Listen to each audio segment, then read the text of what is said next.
My pronouns are either they and them or Agender. I identify as agender. The best way I can explain this is actually with the fox analogy. Stereotypically, a cat is seen as feminine. Women are kind of like cats, and dogs are seen as more masculine for some reason in our society. A fox is basically a cat dog. They purr like a cat does. They do cat things, but they also do dog things, and that's where I lie. I lie like right in the middle of those two extreme polars. And I'm just kind of like, I don't really have a gender. I think it's the fact that I don't fall on the spectrum, like if it's a linear spectrum. If it's a round spectrum, then I'm like right in the middle and it's just a dot. I always have that one like defining dot. A lot of people like didn't know and they weren't really accepting of it, especially when I was younger. My mom is a very mechanically inclined person, and she very much supports herself and does things that are outside of the normal gender role for women. Because of her, I learned to say gender roles are dead. And why have gender roles when you can have sushi rolls? I mean, really. And I do stereotypical guy stuff, I do stereotypical girl stuff, and I do me stuff. I came out as not straight at the same time, around the same time I came out as trans.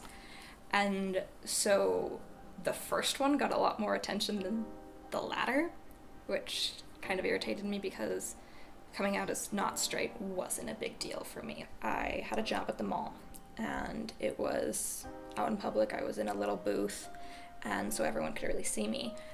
And there were some days where I didn't look like the girl that they hired because I either looked like a guy or I looked non-binary because that was what made me comfortable. Those huge public restrooms did make me uncomfortable.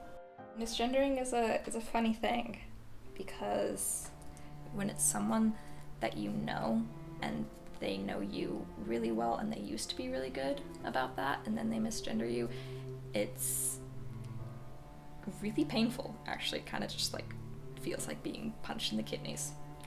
And it's awful.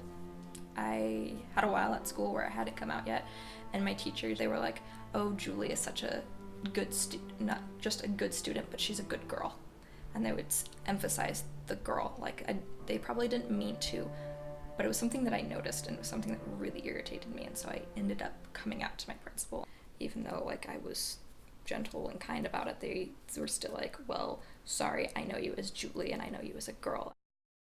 Young people, but also just people in general trying to figure it out, they explore. Honestly, I didn't explore when I was younger, and when I did, I would end up breaking down sobbing in front of my mirror because I had such bad body dysphoria. Sexuality is healthy and that gender is healthy, and like, love yourself first. I know it's hard.